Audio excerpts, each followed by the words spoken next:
నమస్కారం. Welcome to I dream. ధర్మ మార్గం విత్ విజిత కార్యక్రమానికి స్వాగతం.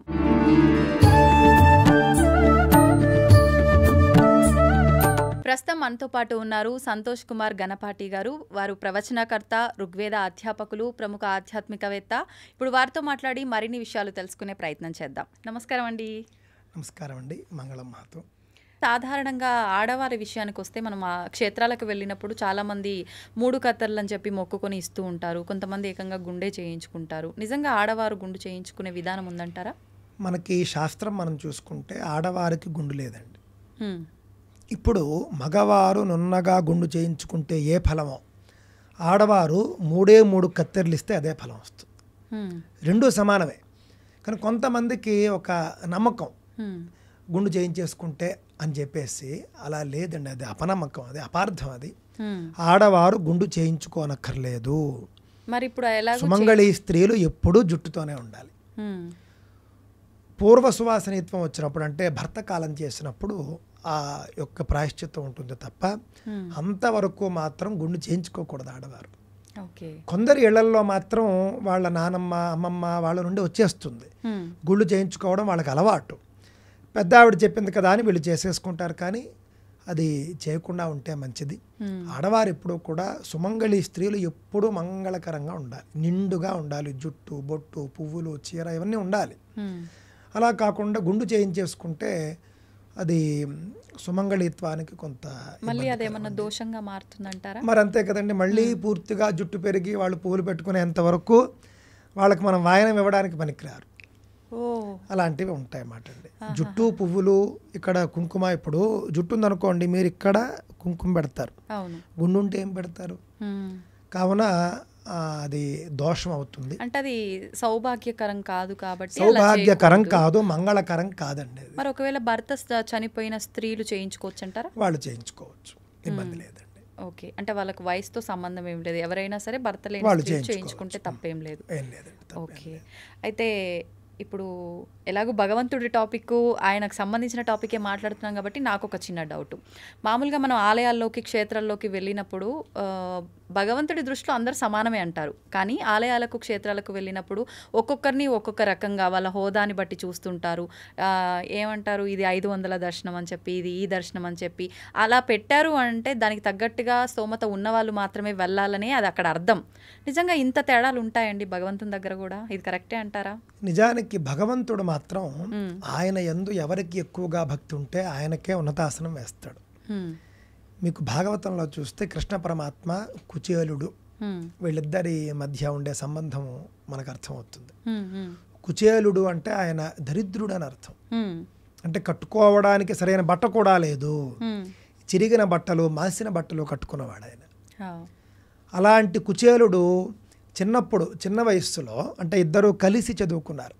కృష్ణ పరమాత్మ, కుచేలుడు వీళ్ళిద్దరూ ఒకే గురుకులంలో చదువుకుంటారు. చదువుకున్నప్పుడు కుచేలుడు ఒక చిన్న దోషం చేస్తాడు. అప్పుడు దానివల్ల దరిద్రుడైపోతాడు ఆయన. అంటే అంటే ఇక్కడ ఇంకో విషయం కూడా నేను మీకు చెప్పాలి. కృష్ణ పరమాత్మ ఎవరు?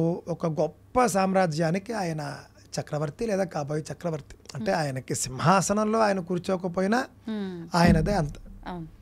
అంటే సింహాసనంలో ఆయన కూర్చోకపోయినా కూడా పవర్ అంతా ఆయనదే. ఆ విధంగా అంతటి మహాశక్తిమంతుడు, మహాసంపన్నుడు ఆయన. ఈ కుచేలుడు అనేవాడికి ఏం లేదు. వాళ్ళ నాన్నగారు వాళ్ళు కూడా ఏదో సాదాసీదా, అంత కడు బీదలు వాళ్ళు. వీళ్ళిద్దరూ కలిసి ఒకే గురుకులంలో చదువుకున్నారు. ఇది మనకి పురాతన కాలంలో సర్వసాధారణం. వీళ్ళిద్దరూ ఒకే చోట చదువుకున్నారు. గురువు గారు ఇంట్లోనే వీళ్ళు గురు సేవ చేస్తూ వీళ్ళు చదువుకుంటుండేవారు. గురువుగారి భార్య వీళ్ళకి పనులు చెబుతూ ఉండేది. అప్పుడు ఒకరోజు కృష్ణ పరమాత్మని అలాగే కుచేలుడిని పిలిచి, ఈరోజు వంటకి పుల్లలు తీసుకురండి అయ్యా అని చెప్పి పంపించింది. వీళ్ళిద్దరూ వంట చెరకు అంటాం మనం, అది తీసుకురావడానికి వీళ్ళు అడవిలోకి వెళ్ళారు. వెళ్ళేప్పుడు ఒకవేళ ఆలస్యం అవుతుందేమో అని ఆవిడ, గురువుగారి భార్య తల్లి వంటిది కాబట్టి, కొన్ని అటుకులు ఒక గుడ్డలో కట్టి, మీకు ఆకలిస్తే తినండి నాన్న అని ఇచ్చి పంపించింది. అదేమో కుచేలుడి దగ్గర ఉంది. అది ఇద్దరు వెళ్ళారు. మొత్తం కట్టెలు అది అయింది, కొంచెం బాగా ఆలస్యం అయిపోయింది. కృష్ణ పరమాత్మకి ఆకలేసి తినడానికి ఇమ్మంటే ఈయన అటుకులు అయిపోయాయి లేవని చెప్పాడు. ఉండి కూడా దాని వల్ల దరిద్రుడైపోయాడు ఆయన. అంటే చూడండి, చిన్న మాటతో అంత ఇదైపోతున్నాను. అబద్ధం ఉండి లేదని చెప్పావు నువ్వు. ఇప్పుడు ఎవరైనా ఇంటికి భిక్షాటనకు వచ్చారనుకోండి, లేదు వెళ్ళిపో అని చెప్పకూడదు మనం, అంటే నిజంగా లేకుండా పోతుంది.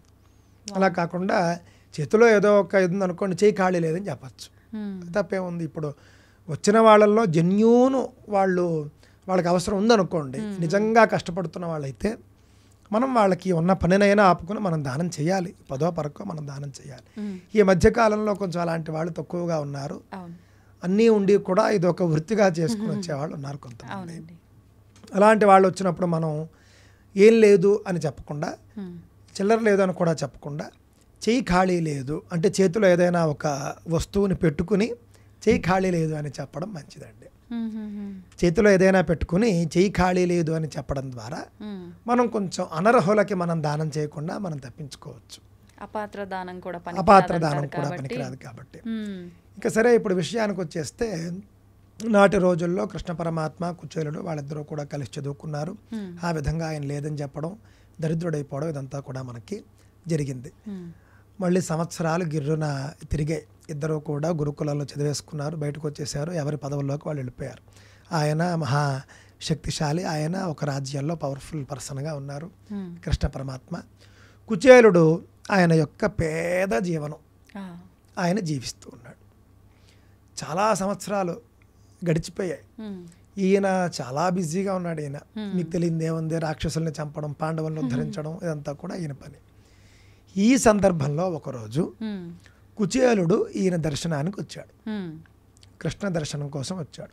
పూర్వకాలంలో రాజుల్ని చూడడానికి వెళ్ళినా కూడా రాజ దర్శనం అనే అనేవారు. మనం ఇప్పుడు భగవంతుడిని దర్శించడానికి వెళ్తాం, తిరుమల దర్శనానికి వెళుతున్నానండి. అదేవిధంగా కృష్ణ దర్శనానికి వచ్చాడు కుచేలుడు. కడు బీదవాడు, ₹1 లేదు ఆయన దగ్గర. ఆయన కూడా ఎందుకు వచ్చాడు అనుకుంటున్నారు? మీరు ఇందాక అన్నారు చూసారా, మనం దేవుడికి ఇది ఇస్తే ఆయన మనం అది లంచం ఇచ్చినట్టు కాదా అని. మనం దేవుడికి ఇది ఇస్తే అది లంచం ఇచ్చినట్టు కాదా, దేవుడితో వ్యాపారం కాదా అని అడిగారు. కుచేలుడు ఎందుకు వచ్చాడంటే, భార్యాభర్త ఇద్దరు కూడా మాట్లాడుకున్నారు, కడు బేదరికంలో ఉన్నారు. నీ బాల్యమిత్రుడు కదయ్యా, కొంచెం వెళ్ళి కృష్ణుడు ఏమైనా ఇస్తాడేమో తెచ్చుకో, కాస్త మన 5 వేళ్ళు నోట్లోకి వెళ్తాయి అని భార్య చెబుతుంది. అప్పుడు ఈయన కృష్ణుణ్ణి అర్థించడానికే వస్తాడు, ఏదైనా కృష్ణుడి సహాయం తీసుకోవడానికే వస్తాడు. మరి వచ్చినప్పుడు ఉట్టి చేతులతో రాకూడదు కదా, అందుకని ఆయన పాపం ఇంట్లో ఏమీ ఉండదు పాపం. అప్పుడు భార్య కొంత పాత అటుకులు ఉంటాయి, ఆ అటుకుల్ని పాపం ఒక చిన్న గుడ్డలో కట్టిస్తుంది. ఆ అటుకులు తీసుకుని వస్తాడు. అంటే ఇదంతా కూడా మీరు మనం దర్శనానికి వెళ్ళడానికి మీరు మ్యాచ్ చేసుకోండి. మనం భగవంతుడి దగ్గర గుర్తునే వాళ్ళం, ఏదో ఒక కానుక వేయడానికి మనం వెళతాం. ఆ విధంగా ఆయన అటుకులు తీసుకుని వస్తే డబ్బులు లేవు. డబ్బులు ఉన్నవాళ్ళైతే ఇప్పుడు దుర్యోధను లాంటి వాళ్ళు కృష్ణ దర్శనానికి వస్తే చాలా కానుకలు తెచ్చేవారు. ఈయన దగ్గర అవేం లేవు.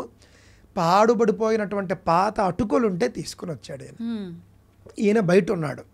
ఈయన వేషభూషణ చూసి ద్వారపాలకులు లోపలికి వదలలేదు. చిచ్చి అసలు ఎవడవు నువ్వు, నిన్ను మా స్వామి చూస్తాడా ఏంటి, ఏం చూడ్డు అని గెంటేస్తూ ఉంటే కృష్ణుడు వెంటనే అక్కడ ప్రత్యక్షమైపోతాడు. ప్రత్యక్షమైపోయి ఆగండి మీరు అని చెప్పేసి ఆయన్ని తీసుకుని లోపలికి వెళ్తాడు.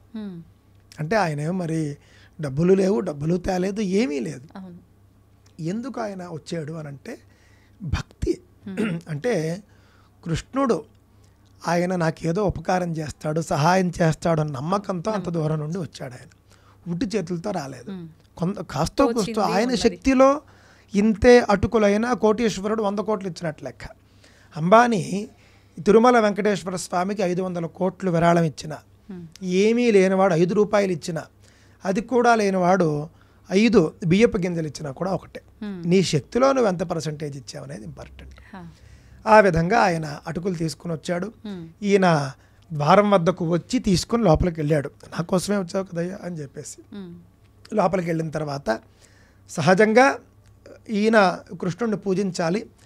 కానీ కుచేలుడు విప్రుడు, వేద విద్వాంసుడు కాబట్టి కృష్ణుడే కుచేలుడిని పూజిస్తాడు. అక్కడ ఒక సింహాసనంలో కూర్చోబెట్టి కుచేలుడి కాళ్ళు కడిగి ఆ యొక్క కాళ్ళు కడిగినటువంటి నీళ్లు జల్లుకుంటాడు. ఆయన జల్లుకునే భార్యలందరినీ పిలుస్తాడు, వాళ్ళకి చెల్లుతాడంటే ఆయన చేసి చూపించడం.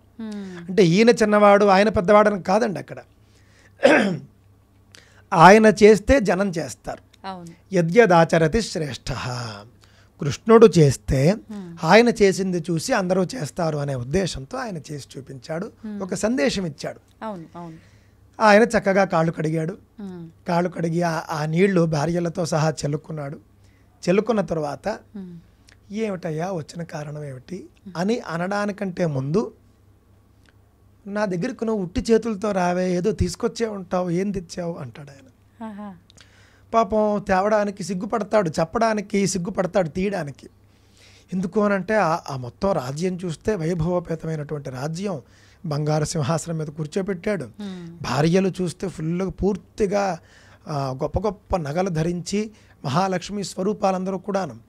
సేవకులు కూడా మంచి వైభోగంగా ఉన్నారు. మొత్తం చాలా, మన భాషలో చెప్పాలంటే లగ్జూరియస్గా ఉంది మొత్తం. అలాంటి చోట ఈయన తెచ్చే అటుకులు ఇవ్వడానికి సిగ్గుపడ్డాడు ఈయన.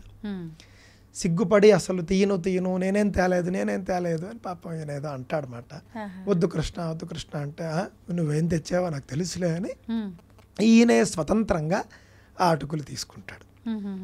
ఆ అటుకులు తీసుకుని ఈయన మొత్తం మనం భాగవతంలో చూస్తే ఒక్క పిడికెడు నోట్లో వేసుకుంటాడు.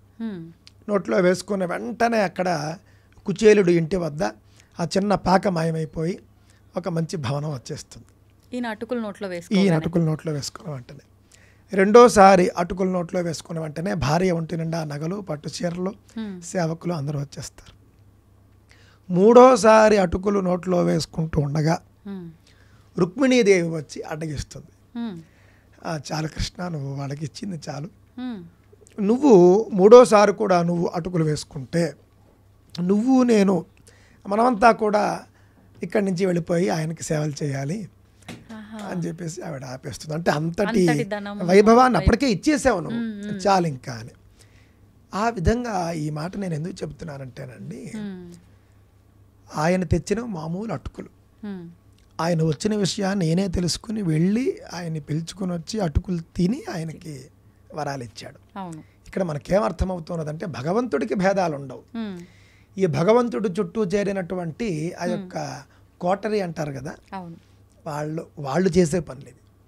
వాళ్ళు భగవంతుడిని పెట్టుకుని వాళ్ళు కొన్ని చేస్తారు తప్ప భగవంతుడికి ఏమీ అలాంటివి ఉండవు. భగవంతుడు మీరు ఉడిపిలో చూస్తే ఒక భక్తుడు, మీకు తెలిసే ఉంటుంది కథ. ఆ భక్తుడిని వీళ్ళు కొంతమంది లోపలికి రానివ్వరు. ఆ భక్తుడు కోసమని ఆయన దిక్కు మార్చేసుకుంటాడు.